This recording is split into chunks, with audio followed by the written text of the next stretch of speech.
If you haven't seen it, you've been living under a rock. But Cat Williams went on Shannon Sharp's podcast, Club Shay Shay, and nobody was safe, brother. Nobody. Here's my thing.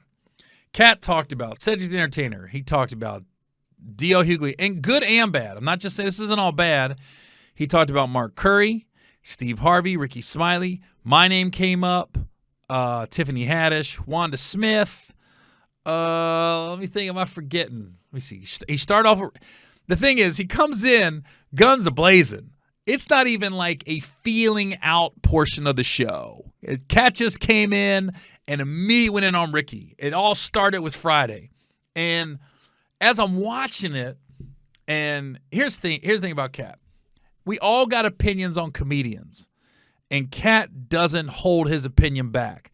I do. I'll be honest with you. There's some comedians I find funny. Some I find hacky. I just don't. I don't feel the need to air it to the masses. I'll keep that to myself because I like to be Switzerland in all this. I like to be. Kevin Hart got it with. I remember when Chris Brown and Drake had the beef, right? Later on, they came together, did a music video together. And I remember Kevin was cool with both. Kevin was cool with Chris, and he was cool with Drake. Like, really cool with both. And I was thinking, how's Kevin going to navigate this? Because some people, man, when you got beef, they're like, either you're with me or against me. And I'm more Switzerland. I tend to try to get along with everybody. You never know when work's going to come your way. Somebody might have a project. They're thinking of you. So I kind of keep, if I have anything negative, just out and out negative for no reason, unsolicited, I tend to keep it to myself. Now, if you talk shit about me, or the Monique situation years ago when she compared Will Packer to Harvey Weinstein, I spoke up on that because Will's my friend.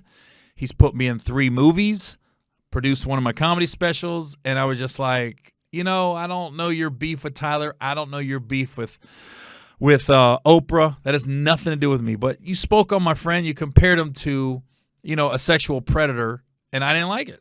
So I just spoke up. And that was kind of out of character of me. But I'm not going to say I'm never going to speak up. I'm going to stand up for myself if you're talking shit about me. But as far as like just unsolicited going in on people, that's just not me. Cat's different.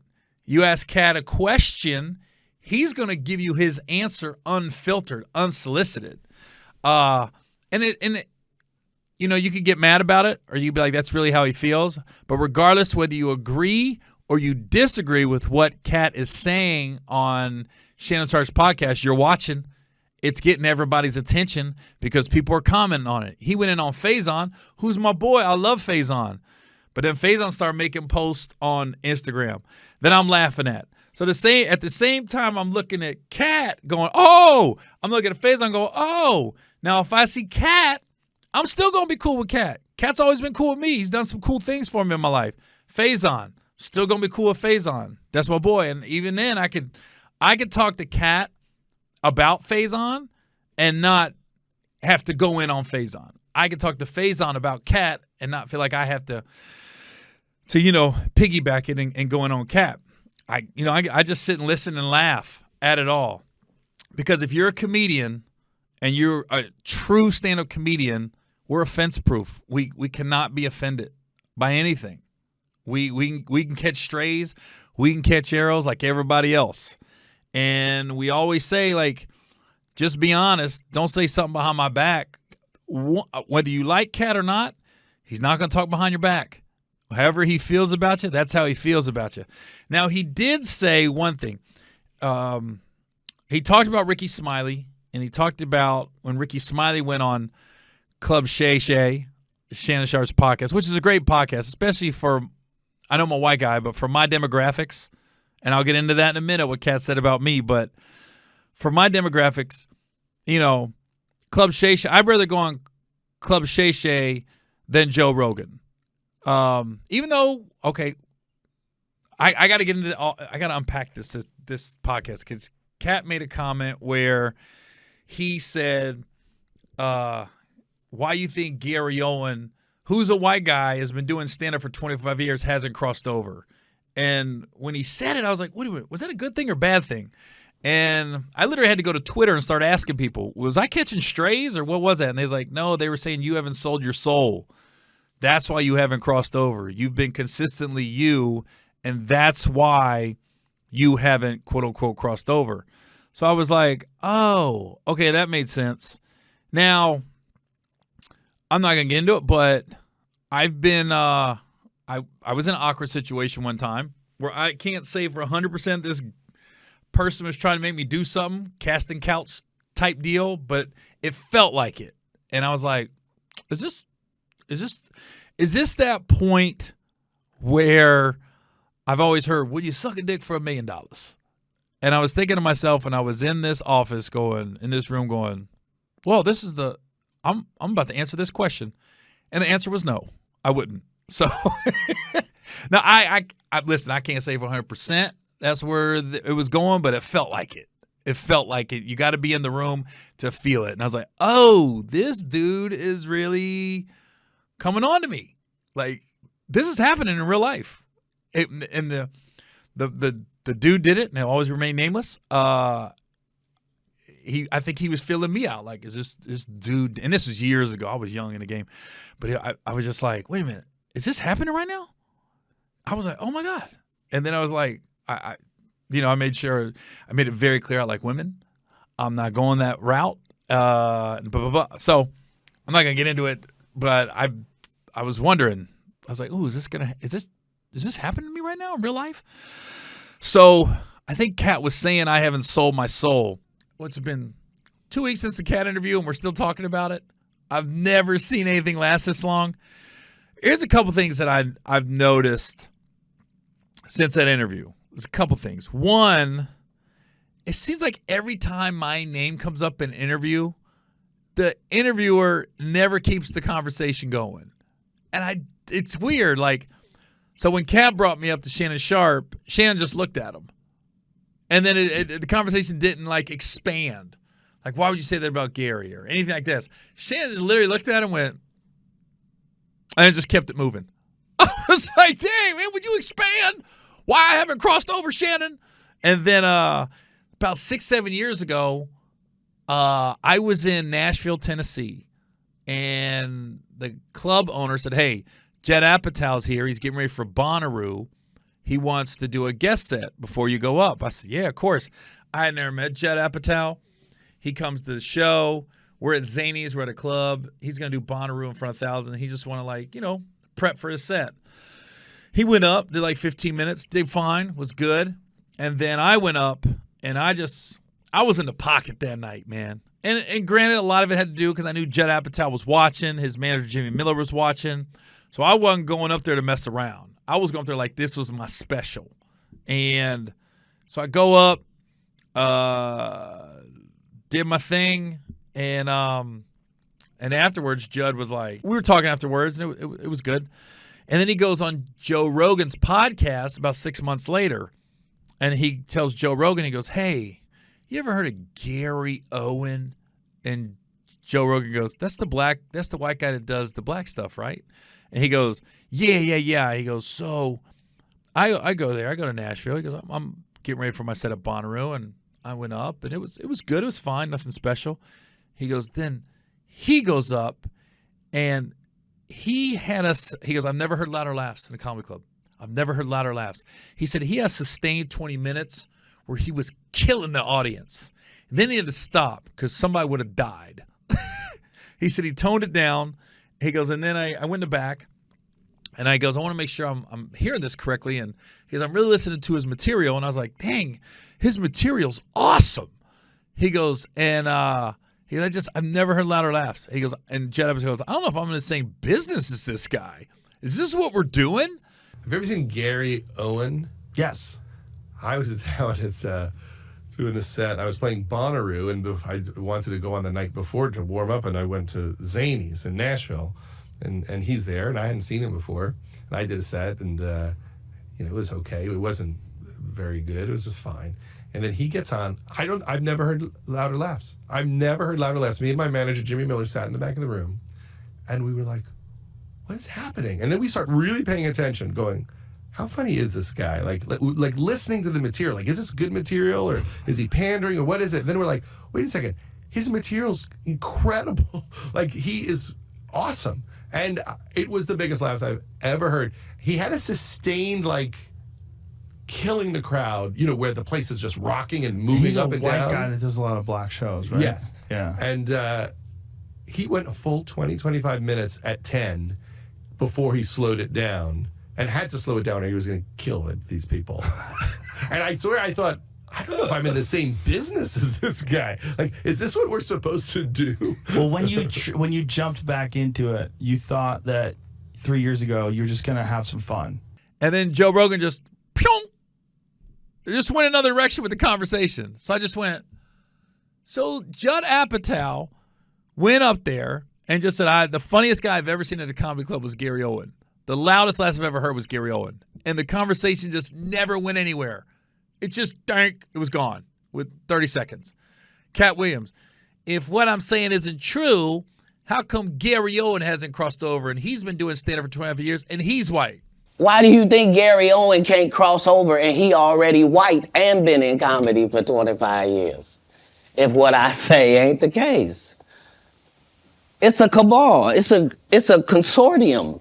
They rock with who they rock with and they don't with who they don't. But I'm not scared of being the competition any more than you were when you lined up across from a superior team. Yeah, on paper, they're a better team. Right. They have all the assets and resources and we don't. But let us get on the line, boy, and see if that factors in. I guarantee you it won't. Wow. Silence. Just like, why did this happen? And then my name came up in every time your name comes up in a podcast, people are going to send it to you. So then my name came up in another podcast. Theo Vaughn was on Shane Gillis and somebody else's podcast, and they were talking about all the people that got it in the Cat interview. And they said, you know who didn't get it? Gary Owen. Yeah, he didn't talk bad about Gary. And they just moved on. You know who else got a good response out of that? Gary Owen. Gary Owens, he got real one cred now. So he was the only. He kind of got big up during So the whole did the thing. fucking blue collar comedy tour. Did they did the blue They collar got big comedy up that whole time. Yeah. They did. Yeah.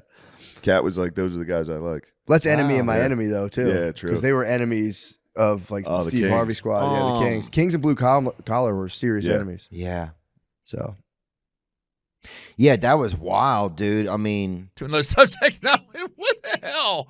Why does anybody expand on this when people bring me up? It's the oddest thing.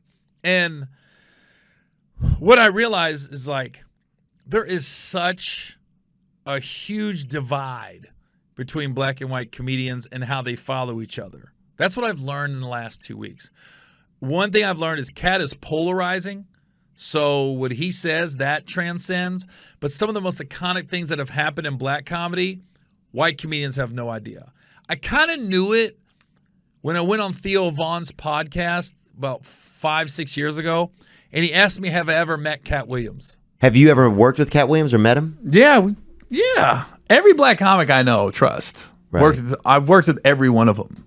Wow. And I just was like, what? And I was like, one, I've done a movie with them. Two, how do you not know I know that guy? Or any, I told Theo, I go, I know every black comedian. So any black comedian, I know him that does the urban scene at all. I wouldn't say I don't know. I know Gerard Carmichael, but I don't know him. You know? I don't think I've ever met him. So it's just it's such a huge divide because a couple things. One thing that got me too was like when Kat said Joe Rogan he's pumped 6 comedians and none of them are funny. None of those 6 ever addressed it. I want to know who the 6 are. I think we have an idea who they are, but I'm not going to throw into the bus until I know. Because there's been a lot of comedians on Joe's podcast. So I never saw the people that normally go on Joe's podcast really address who the 6 are. They always acted like they were naive to it. So and this isn't throwing people on the bus. I like these guys. You got Brennan Schaub, Bert Kreischer, Tom Segura, Andrew Schultz, Ari Shafir. I'm trying to think. Theo Vaughn. I'm trying to think. There's got to be others, but none of those guys ever addressed like who were the six. Was he talking about me, and why was he talking about me? It was almost like they didn't want the smoke from Cat. And I could be wrong, but I watched every podcast I could about the interview, and nobody brought it up. Like, what's he talking? I think Brendan did a little bit. He goes, "Oh, he's not talking about me. I didn't go on Joe's to be a comedian. I go on there as a UFC analyst." And I was thinking, I think you went on there as a comedian myself. So yeah, I found that interesting. But this is why I know there's such a divide in white and black comedy. So Joe Rogan, before Cat's interview, he had somebody on there talking about, you ever seen the Cat interview where he went off on a radio host and Joe was like, no. And the Cat and Wanda Smith back and forth is iconic. And the fact that I think black comics are very aware of what goes on in mainstream comedy. They almost have to be. And I think white comics, sometimes they are just clueless as to what goes on in black comedy and who's doing what. And the fact that Joe Rogan had never heard of the Cat Smith and Cat Williams and Wanda Smith interaction in the radio show, I went, oh my God. How do you not know that? It's almost like you don't know the story behind Bernie Mac saying, I ain't scared of you motherfuckers. That whole story from Def Jam. If you've never heard that story. There's just so many iconic, it's almost like iconic moments in black comedy that the mainstream comics have no clue. Just the fact that Theo Vaughn said, if I've ever met Cat Williams, I went, what? So there was a couple times when my two worlds collided. My stepdad and my real dad just collided. And the first time I saw it and I was like, oh shit, was my stepdad. I've seen him just knock people out. And that's the problem with having a stepdad you don't like too. He was a badass. And people are like, why didn't you ever whoop his ass? I couldn't. Motherfucker could fight for real. I think in a perfect world in movies, that stepson steps up and stands up to his stepdad and handles shit. No, this motherfucker can fight. And I've seen him knock people out numerous times over nothing. I've seen him just annihilate. He had a one-hitter quitter like no other, but he used to box when he was younger. And he used to street fight when he was younger. Like when he was a teenager, my stepdad would go to downtown Cincinnati and get in street fights, paid street fights. If you ever seen the movie Hard Times with Charles Bronson, he was doing that type of shit. If you haven't seen that movie, please go see it. It's like from the 70s, but man, such a good film. Anyways, I digress. So one time my grandpa Owen, this before cell phones. So I guess in the phone book, I'm a junior. So he had Gary, my dad's phone number, and then he had my phone number underneath it. He called my phone number, which was my mom and stepdad's phone number in the trailer, and he thought he was calling my dad.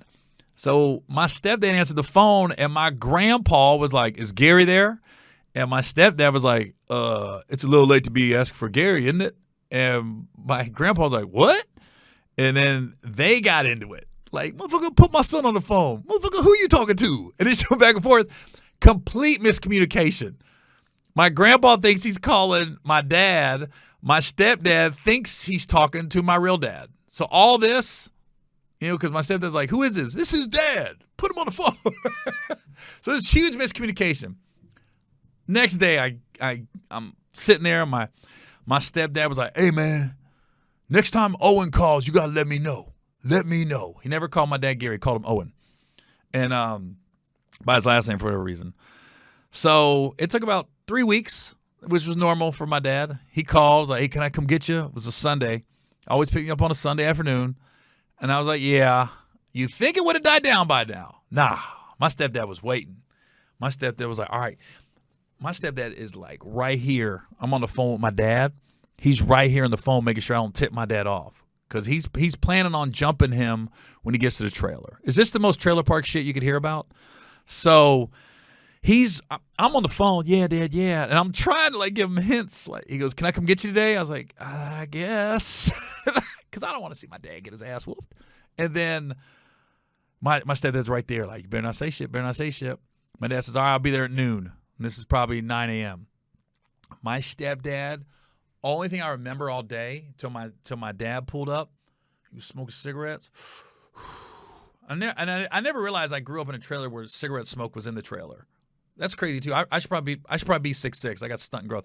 I remember doing dishes and washing out the ashtrays and all the soot and ash that was in those ashtrays you could kill somebody with in the movies, that big glass ones. So my stepdad's smoking cigarettes. He's walking around. He's shadow boxing. He's talking to himself. I was like, what is going on right now? And then I see my dad's Toyota pickup truck coming down the road in the trailer. And I looked at my stepdad. I go, he's coming. He goes, go to your room. I go to my mom's room because if I went to my room, I could see what's about to happen. I didn't want to see this. I go back to my mom's room. I'm sitting back in her room with my mom, and I heard my stepdad barrel out the front door. Motherfucker, who are you talking to? Who you going to? And when my stepdad got mad, he talked like a brother. I swear to God, who the fuck you talking to? Let's get down. That's what he used to say. Hand would go like this, and his finger would go, let's get down. And I could hear my dad like responding, but I never heard like a scuffle. It's like, what is going on? Then my stepdad walks back in about 5 minutes later. He's laughing. He goes, all right, you can go out now. And I go, I think I'm going out there to chaos. I think my dad's going to be knocked out. I think something, I don't know. I go out there. My dad is still in his truck, and he never gets out. And I get in, and he pulls out like a bat out of hell out of the trailer park. And I can hear him talking. He goes, man, what the fuck was that? He's not talking to me. He's talking to himself. He's just driving, looking straight ahead. Goes, what the fuck was that? Motherfucker, what the fuck was that? And he kept saying, God damn, he was trying to fight me. He was trying to fight me. And then that's when I guess the story I got from my dad and my stepdad was pretty much the same story. When Rod came barreling out, my dad never got out of his truck to pick me up. He always just pulled up, and I came out the front door and got in his truck.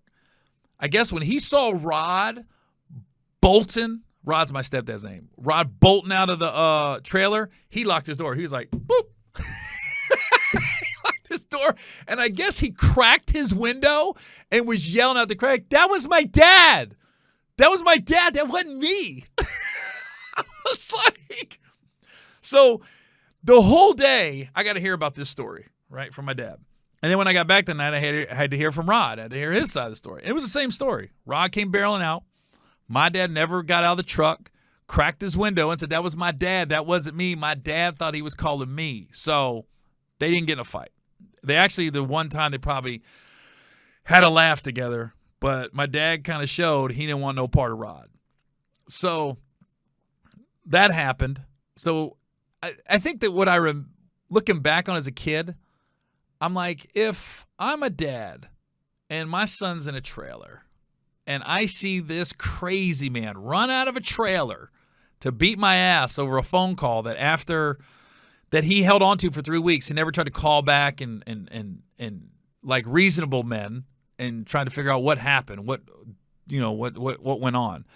I just remember my dad driving me back home that night to the trailer and dropped me off. All right, Gary, later. Didn't see him for another month. I'm like, you just saw this crazy man come out and you brought me home. And I remember I brought this story up to my dad years ago. And we were talking, and he brought it up. He brought the story up. He said, man, I remember that time Rod came barreling out. That was a crazy man. And my dad he used to always say, man, if I'd known you was going through all that abuse, man, I would have taken you in. I go, no, you wouldn't have. No, you wouldn't have. You were just a different person back then. And I asked to go live with my dad at one point in high school, and he said no. So I was like, my thing is, when my dad brought it up one time, we were talking. I said, Dad, can I ask you something? I said, I know you're a different person now. I was like, you think if that would happen to my sisters, because I got twin sisters on his side, I said, I don't think you would have brought him back that night. I said, don't. I just think you never looked at me like that, and you weren't ready to be a full-time dad. And it's okay. I'm not tripping anymore. But I remember my dad goes, I said, what? I said, why did you take me home that night? Like, what was going through your head? I just want to know what his psyche was. And I remember he was driving his car, and he started moving. Well, I mean, it's easy to be a Monday morning quarterback 30 years later. And I'm going, nobody trying to be Monday morning quarterback. I'm just asking. That's all I'm doing. I said, it doesn't change how I feel. We were cool at that point. I'm just asking a question. I want to know. And what were you thinking? Or maybe you wasn't thinking or anything, but that he made some weird excuse. It's easy to be a Monday morning quarterback. The one thing everyone was talking about was Keke Palmer and Usher. This whole incident with her, is it her husband or boy? I don't think it's her husband. Is it her husband? I should have researched this before. I'm sorry. Boyfriend. Yeah, I didn't think they were married. So I know you guys have all heard. Keke Palmer goes to an Usher show. Usher brings her on stage. Kiki's got an outfit with her booty out. She's like really like giving Usher the bedroom eyes and everything. And then all of a sudden, her boyfriend gets on social media and basically, berates her a little bit and is not happy with the outfit. He's really not happy she danced up on Usher. And I think, looking at it from every perspective, and I took a few days to comment on this because I want to make sure I got the whole story, and I just think it's everybody's fault and it's nobody's fault at the same time. Because Usher's shows in Vegas, he's selling sex, like not to the extent of like strippers and everything. It's more like it's a sexy vibe. It's a sexy concert. You get dressed up. You're like, yeah, it's the concert you're supposed to go to, and then you go back and with your lady and handle business. And the show's got more women than men in it. I mean, he's a sex symbol. So by Keegan going up there on stage with that outfit with her ass out, yeah, it's probably a little, I don't want to say disrespectful. It's a little inappropriate if you got a dude. But at the same time, the dude, her boyfriend, was posting pictures of her and videos of her and basically showing off her ass. So he's proud of it. So it's like, again, it's everybody's fault, nobody's fault. For me, I don't want to take a girl. I'm not taking a girl to an Usher concert and letting her wear an outfit where her ass is out. And knowing Usher brings people on stage and serenades people and goes in the audience. No, we're not doing that. Yeah, you're gonna dress a little more conservative than that, if you ask me. Call me insecure. I don't know. Call me. I'm just real about this. But to publicly shame her and go to social media with it, that was an insecure move, bro. You can't do stuff like that. You handle that stuff in house. You don't go, especially when you was flaunting her butt, and now you're mad because she had her butt next to Usher. So, like I said, it's everybody's fault, nobody's fault. But you never take that stuff to social media. You're talking about coming from a guy that got dragged on social media through my divorce. Yeah, it's just not it's not fun. And it just, I don't know. Some things you got to keep in house. That's what we're missing in the world today. Everybody wants to go to social media with their issues with people instead of just handling it in house. And even if you can't get a hold of well, I'm not gonna get into it. But either way, I'll give you an example. Now Keke shouldn't have gone on stage and flirted with Usher either. She should have known I got a dude at the house. So anytime you see like people looking at each other with them bedroom eyes, there's been a couple instances. I remember at the Oscars when Lady Gaga and Bradley Cooper was singing their song "Shallow," and they was like this close. And I was like, oh, they about to kiss, and you could see Bradley Cooper's woman in the audience. She was not happy. So I'm like, I feel you, baby girl. It's awkward. It's awkward. And not saying they did anything wrong. They was quote unquote in character, but when people have chemistry. You just know it. And I'll give you an example of like what I thought was a cool thing that happened. So I was in Vegas about a year ago, and I'm with this young lady, and she had her friends with her, and her friends wanted to go see Thunder from Down Under. And that wasn't on my list, but I'm being a team player, so I go, and I'm the only guy. It's like 6 girls and me at Thunder from Down Under.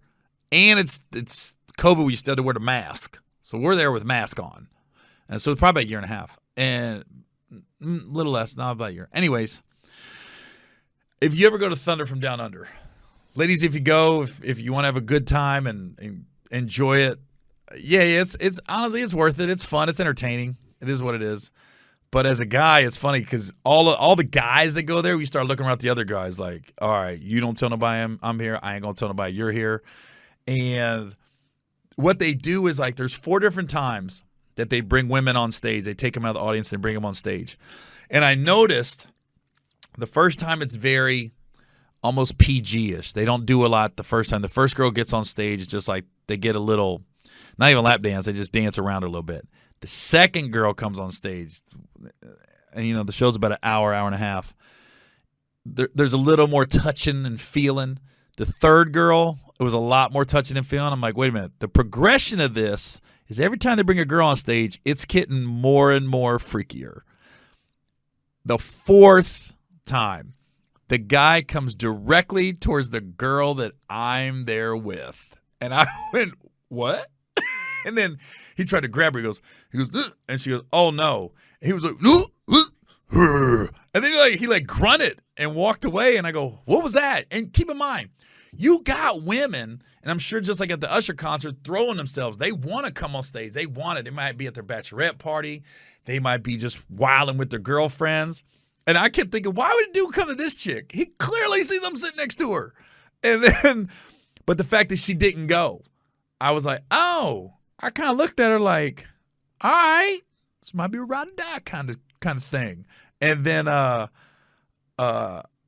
girl they did bring on stage, oh my God. They had her on the ground.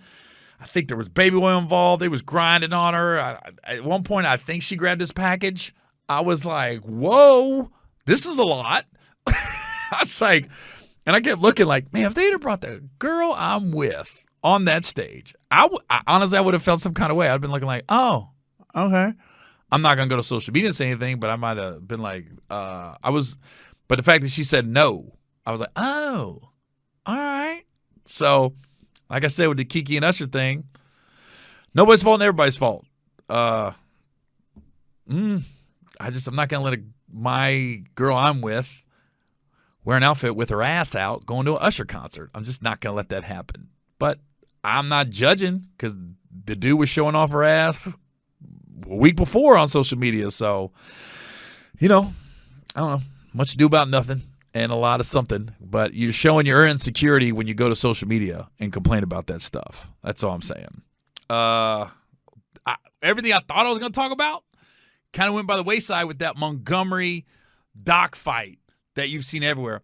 I think this fight, that brawl on the dock in Montgomery, Alabama, can be described in 3 words. If you're black people, it's described in 3 words: the hat, the swim, and the chair. And if white people, it can be described in 1 word: entitlement. Because I honestly, I'm glad nobody got hurt, seriously hurt. So now that it's over with, and you can, you kind of knew what was happening, but you don't really know because there's so much going on. But when that brother, that dock security, threw that hat in the air, and then you see the brother swimming from the boat that was in the middle of the water. Oh my God. And then the dude came in with the chair. It was so much going on.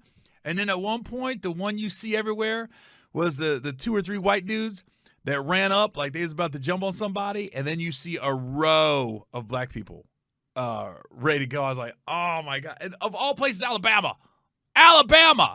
It's like one of the most racially hotbeds in the history of this country is where it takes place. So instead of me diluting it, this is what the news said happened.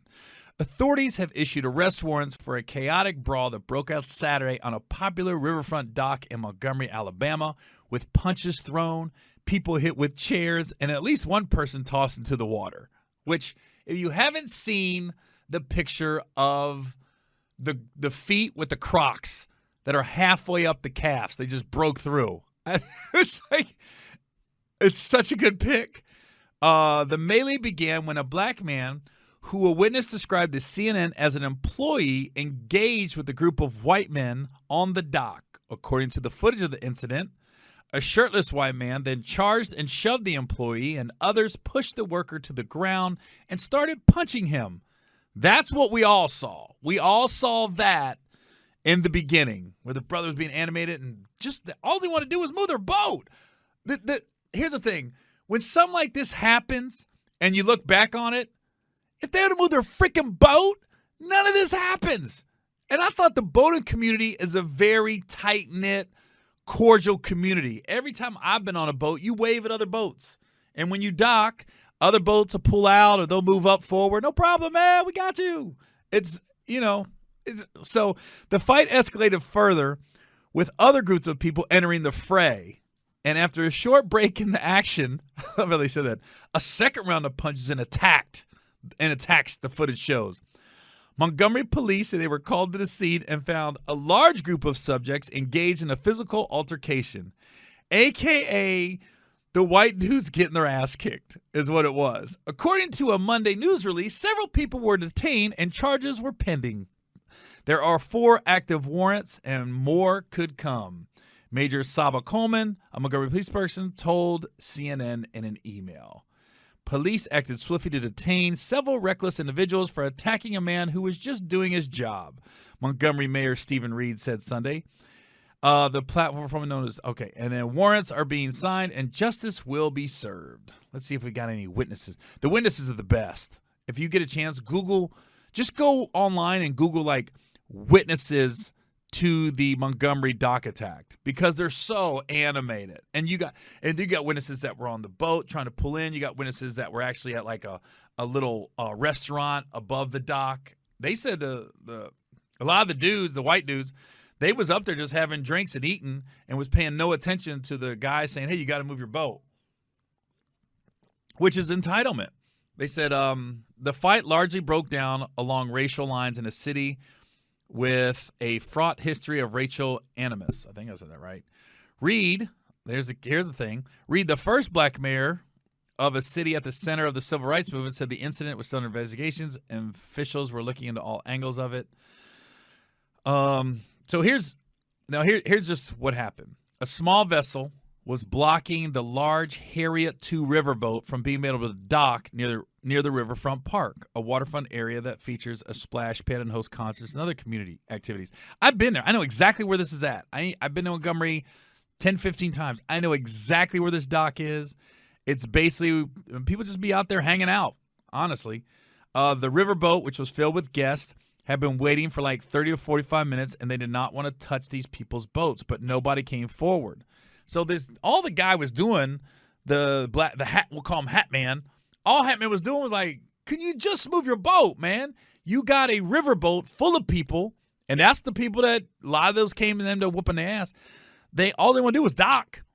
That's it. And they weren't even tripping. You saw the people on the riverboat. They were the ones filming, and they were the ones singing songs and telling them to move and everything. And then the riverboat's filled with guests. Okay, the worker went over to the small boat and started untying the vessel, and a man, they said, who appeared to be white. Yeah, no, it wasn't no appear. He was white. Ran over. 2 men who appeared to be white. No. Those 2 dudes was white. Shirts was off. They had nothing but shorts on. They were white. Then came over to the dock and engaged in what looked like a heated argument. Video of the interaction shows. The gentleman ran down there, the white guy, and then when it was the gentleman ran down there, and then the first white guy comes down. That's when it escalated. The employee was telling the man he needs to move the boat to make room for a larger riverboat. One of the men, who was part of the group, then ran up and pushed the employee and then appeared to throw a punch, the footage shows. Several other men in the group, who appeared linked to the small boat, then jumped on the worker and also started punching the worker while he was on the ground. Apparently that's what happened. They were having a heated argument, and one of the dudes, and this is how most of these fights always start, with somebody that's more hot-headed than the rest. I'm fine with the employee raising his voice and going off. You got to move your boat. I'm fine with the other dude coming up going, hey, man, don't touch my boat, man. Don't touch my boat. It's just a heated argument, but no punches are thrown. Once you physically touch somebody, that's when you cross the line. So the one dude came in on 10. Everybody else was about at a 7. Like, it was heated, but they were arguing for so long, you didn't really think a fight was going to happen. And then one dude came in on 10. And then as the fight continued, others watching the melee ran down toward the fight, attempted to pull the group off the employee. At one point, a man was swimming to the dock to help. That's the real hero in all this. The man swimming. He jumped off that river. He was on the riverboat. There's one video that they show him jumping off. What was that riverboat called? I just said it. Jumping off the. Hold on. I'm so excited over this story. I forgot what the boat's called. Whatever, the riverboat. He jumped off the riverboat, and but the funny part is, he wasted no time. As soon as those 3 or 4 white dudes jumped that brother, the hat went up in the air. It was a call. It was like a call from Wakanda. The brothers came out of everywhere. And then Spivey said, okay, they got back on. Okay. As the fight continued, melee. Okay. One of the men then appeared to throw a punch. The footage. Okay. As the fight continued, others watched the melee ran down toward the fight to pull over the play. At one point, a man swam to the dock to help. After the fight was broken up, the boat and those who fought with the worker didn't leave the area, Spivey said. That was mistake number 1. They got back on their little boats down there like nothing happened. And the whole time, the Harriet, there's the riverboat, is still slowly coming in sideways so they can dock. Spivey said she was taken back by what was described as entitlement shown by the group of the smaller boat. So basically, these white dudes jumped this black security guard. It got broken up, and they didn't leave the area. They just kind of stayed in their boat, like whatever. They assaulted him, got back on their boat, and didn't try to leave. So then the riverboat docks.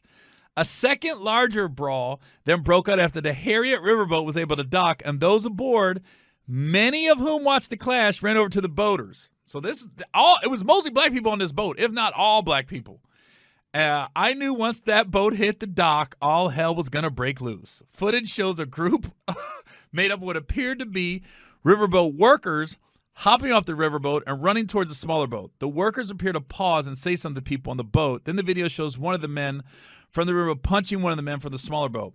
A second brawl gets underway. This time, the black boat workers are seen punching and beating a group of off the small boat. The fight moves down the dock and grows.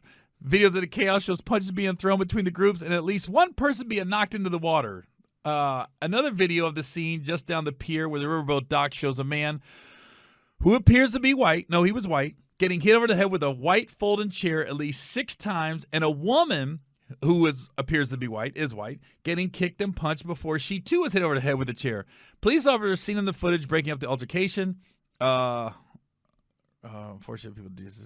Okay, those who chose violence will be held accountable for criminal justice system. Okay, so like I said, this is all from entitlement. That's all this is. It's just move your boat. It's that simple. And I don't care how the security guard came at you. I don't know if he was raising his voice. If he untied your boat, the only reason he went that far is because he was like, he's been asking for a while, so whose boat is this? And you guys are just chilling. Man, but that hat throw, that's one of the greatest call for justice. And you guys don't realize, at first it wasn't necessarily a racial incident because you had a bunch of white dudes, but another guy that worked on the dock was a white dude. And you could tell he wanted no part of this fight. And when the 4 or 5 white dudes jumped the black dude, they take a swing at him and he falls back. The other white dude that was, I don't know if he's dock security or just a dock worker, but he wanted no part of this violence, I'll tell you that.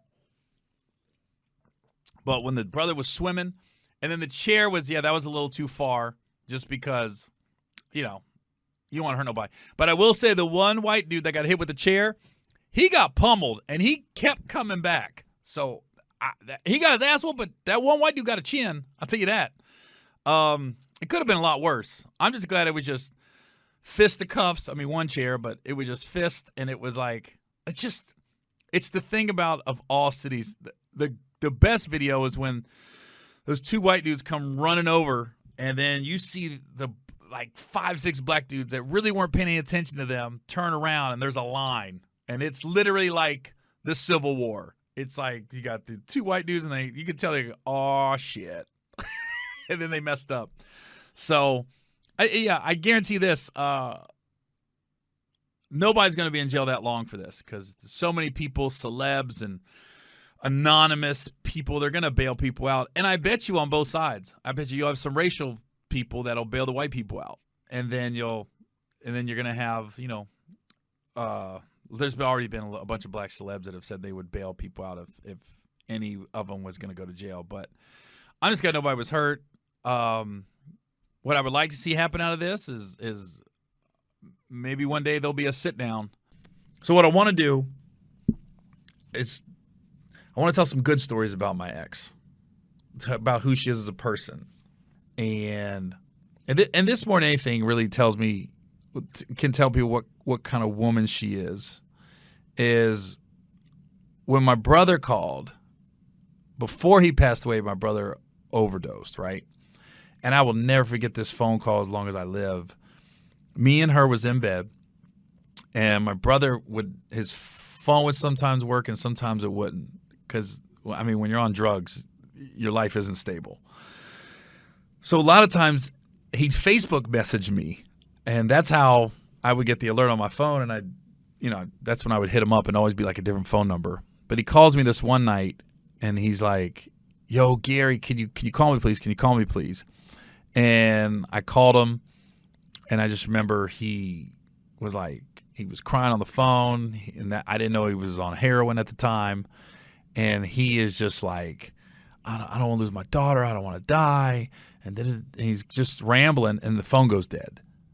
And I'm like, what just happened? And then I don't know if I called him or his girlfriend ended up calling me. But it was like a couple minutes later called. And I could hear my brother moaning in the background. And she goes, yeah, he just shot up. He overdosed. Or I was like, what? So I called my mom. I told her to go pick up Dallas. I looked at Kenya, and I said, Dallas just overdosed. And I'm finding all this out. Like, I'm just finding out he's on heroin, right? And so me and her together got online and started looking up rehab facilities in the area. And my mom picked him up, took him to her house, and I told her, I said, keep him there. And when I find where we can get him into rehab, we're going to take him. But we're not going somewhere in Cincinnati. We got to get him out of town. Because the first thing I saw on the internet about heroin overdoses was you got to remove people, places, and things from their lives. They can't be around the same people. They can't know where they're at because they'll know where to go, places, and then obviously things. So we end up getting him in a rehab facility in Bowling Green, Kentucky. It was called the Quest House. About a 4.5 hour drive from Cincinnati. And I called my mom.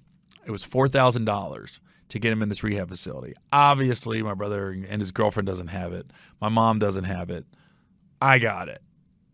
My ex immediately, first thing, jumped out of bed, and I don't know if it was that night or the next morning. I think it was the next morning. Yeah, as soon as the bank opened, she went to the bank, got a cashier's check for $4,000 to put my brother into rehab. And she never questioned me about it. She never it's 80% failure rate. The chances of him coming through is not good. And she never did any of that. She went and got that cashier's check and brought it and never once brought it up, ever. And then when my brother passed away, I got a call from this. It's called Guardian ad litem. I think I'm saying that right. Basically, I didn't know there was a custody battle with his daughter between the baby mama and then my mom and stepdad wanted my brother's daughter. And I get this call like, are you Dallas Owen's brother? And I said, yeah. I'm sorry. Are you Dallas Randall's brother? And we got different last names. And I was like, yeah. And then she goes, oh, it's weird. She goes, I've been to your mom's house, and there's no pictures of you in the house. And then when I asked her, did she have any other kids? Your mom said, yeah, I got my oldest son left home when he was 17. And she goes, I didn't know. And then people in my office said, you know, that case you're on, that's Gary Owen's brother. And she goes, no, I didn't know that. So basically, this guardian ad litem was requesting for an emergency removal of my my brother's daughter. She didn't feel like the baby mama or my mom and stepdad was a good household, to the point where they want to remove her. So I said, well, what are the options here? This is all new to me. She said, well, there's two options. She goes, we take her out of the home and she probably gets put in foster care. Or if you will take custody of her, temporary custody at least, then you can have her. And I went, of course, yeah. I'm not going to send her into foster care. And so it puts you in a weird situation, because now they got to do some home visits before she can put in for this emergency removal. So that guardian ad litem came to my house the next day, and it was funny. Me and my ex, we'll make sure the house is all spotless when she comes over. Both my kids, no, all three. All three of the kids was I think Emilio was still living at home, my oldest. Yeah, he was still at the house then. All three of the kids. It was funny when she walked into the house, the guardian ad litem. It was almost like it was a movie, because I never forget. She walked in. My daughter was doing her homework at the kitchen counter. No TVs was on. My son was upstairs playing video games. Emilio, I think, was at work. It was like the perfect Midwestern home that she walked into. And we had a big house. And I'll never forget the guardian ad litem. She goes, I feel like this kid just won the lottery if she's able to come to this house. And so she goes, okay, I got to do another home visit. I got to report. Somebody else has to come to the house, check it out, and then we'll go from there. And this is all going to happen within like 48 hours, right? So at that point, I told Kenya, I said, well, we might be getting this baby, we might be getting this 2-year-old at our house. And she immediately went down. She got a car seat. She got like toys that a little girl would play with. She got some clothes, because we had to be ready. If we got her, we were getting her. They were taking her out of my mom's house and bringing her right to me. And I couldn't say anything. I couldn't say anything to my mom or nothing, because it's weird. How do you tell your mom this lady in the court system doesn't feel like this is a fit home? And so, long story short, the judge ended up saying, no, just because these aren't the most ideal living situations, she's in no physical danger, so she didn't approve the removal. But I knew at that time, my other brother was dealing drugs still, and he was stealing and robbing and stuff like that. So I knew he was living at the house. So I remember telling my ex, I said, man, my other brother, man, he's there, and I know there's a lot of shit going on that my mom and stepdad they're turning their head to. And then we obviously knew that the baby mama wasn't ideal either. She's unstable. So we said, we're gonna go to court and try to get custody of her. And my ex was down. She was like, yeah, let's get her. So that was going to be a lot. For a variety of reasons, we didn't end up getting custody of my brother's daughter. I'm not going to get into that. It's a whole nother story in itself. But basically, we had to make a decision. Do we want to keep our house peaceful? Because the minute we take that little girl in, there was going to be a lot going on. Now people would have access to our house that we probably wouldn't, because that means the baby mama could come see her, and then my mom and everything. And I was like, man, if we take 7 steps forward, she's going to take 10 steps back every time she goes sees her grandma or mom, because everybody's going to be mad at us. Everybody was going to be like, you took her from us. And because I remember when I called my mom to ask her, like, hey, I think we'd like to try to get custody of Dallas's daughter. She was like, are you trying to take her from us? Are you going to change her last name? That was the first words out of my mom's mouth. I go, no, why would you think that? We're just trying to give her a better life. And so, my ex was down through all of it. She was like, yeah, let's do it. Let's try to get her. And I'm the one that ended up saying, let's fall back. We can't get her. It's going to really, we worked too hard with our kids in our home. It's going to really throw our whole lives upside down. I don't think we want that. We basically backed off for the well-being of our kids after I spoke to her and we realized, okay, we got to look out for Austin, Kenny, and Emilio. We can't have everything just get thrown for a loop. And then at another point, another good story about my ex was she had a family member, a cousin, whose husband passed away. And, man, Kenya flew out to California to be with her cousin, slept on a hospital bed night after night because her family needed her. And I remember I told her, I was like, you go. We're good back here in Ohio. Just tell me what you need, but you go handle business. And she did. She was there for her cousin. She's out there for like a week, sleeping on a hospital bed just to be there for her family. And, I don't know a lot of people that would do that. And I think that's the thing, like, with the divorce and now the kids, you're in a weird spot as a dad because you're like, I've never had the chance yet just to not tell my side of things, not to tell my side of the story, to throw somebody under the bus or to put blame, just to tell them where I was at mentally, what I was going through. And hopefully they could see, okay, Dad's not perfect, but he's human.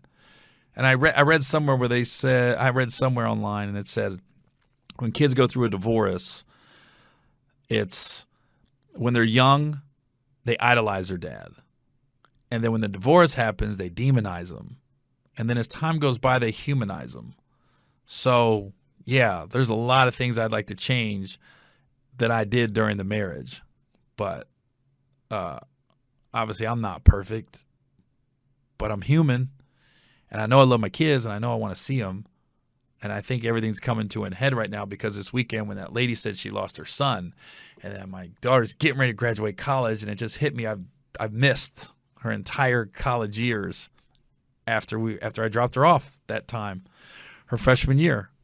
But I think as far as my ex goes, I think what it comes down to is if I was in a situation where I was where my brother was at, if I was on heroin, if I was overdosing and I needed help and somebody called my ex and said, yo, Gary just overdosed. We got to get him into rehab.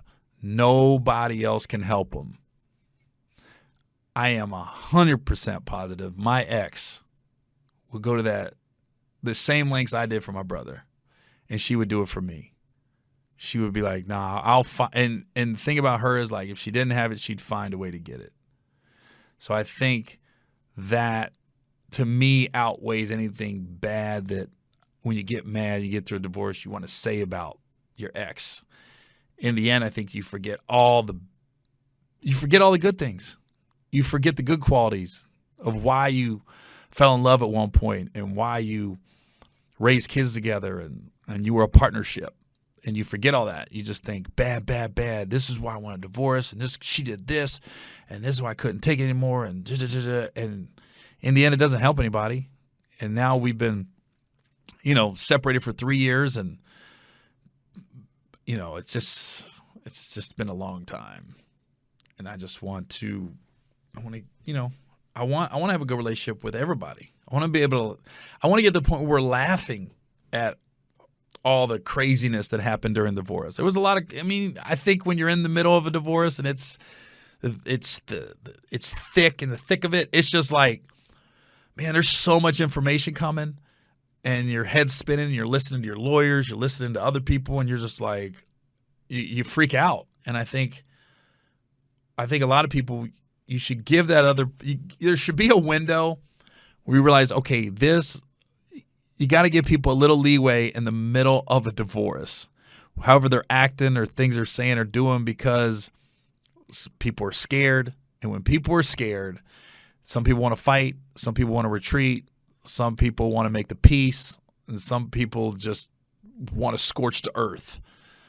And you got to be like, okay, when the dust settles and when everybody comes through it and you're all okay, then I think you can look back and be like, okay, well, obviously everything's not going to be perfect, but I think in the end, my wife's a good person. My ex, I'm a good person. And I didn't like when she made the post in response to mine.